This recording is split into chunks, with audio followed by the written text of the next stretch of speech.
Hi, VCC family.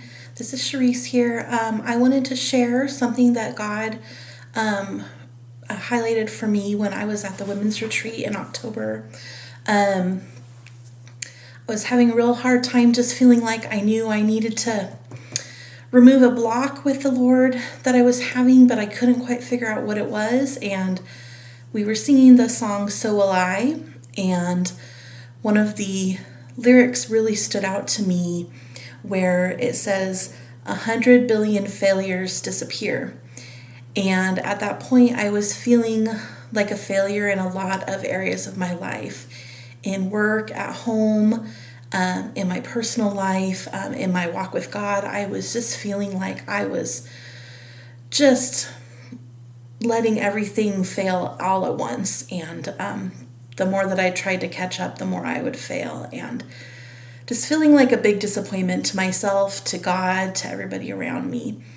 But when I heard that lyric, it reminded me of something I had seen before when you're explaining time to children. So I looked it up, and the idea of 1 million, 1 billion, 100 billion.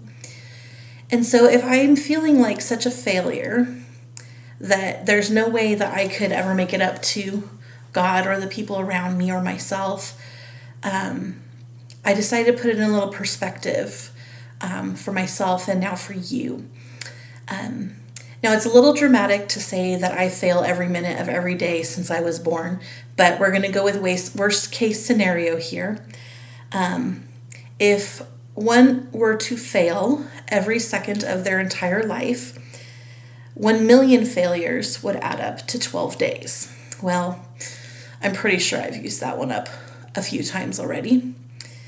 If we got to 1 billion failures, failing every second for 1 billion seconds, then that would take you to 32 years.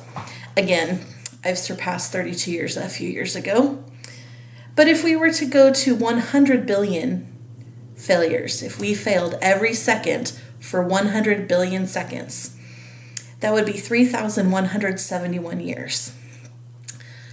I will probably not be on this earth for another 3,171 years, but Jesus makes that many failures disappear for me by covering me with his blood, with his love, with his arms wrapped around me, with his peace, just with the way that he loves me so much that it doesn't matter what I do or how many ways I fall short. This is 100 billion failures disappear is just that reminder that you can mess up an infinite number of times, and he still loves you, and he still wants you, and he still values you. You are still important to him no matter how much you mess up. Not to say that we don't want to listen to him and strive to follow what he asks us to do, but we will never achieve that on this earth, not until we get to heaven. So when we do fall short, we can remember that all we have to do is turn to him. He opens his arms of love and peace, and he is so happy that you have turned to him and asked to just be forgiven and come back to him. And so I just wanted to remind you of that if you're feeling like you are failing, especially as we just started the new year. You might have had a goal to set, and you're like, it's only, the first couple weeks of January, and I already feel like I'm falling short. You haven't fallen short with Jesus, because he has an infinite amount of love for you and an infinite amount of his grace that covers you. So just take that with you as you go into the new year, that you are not a failure to him, that you are someone that he values highly, that he loves unconditionally, no matter what you do. Bye.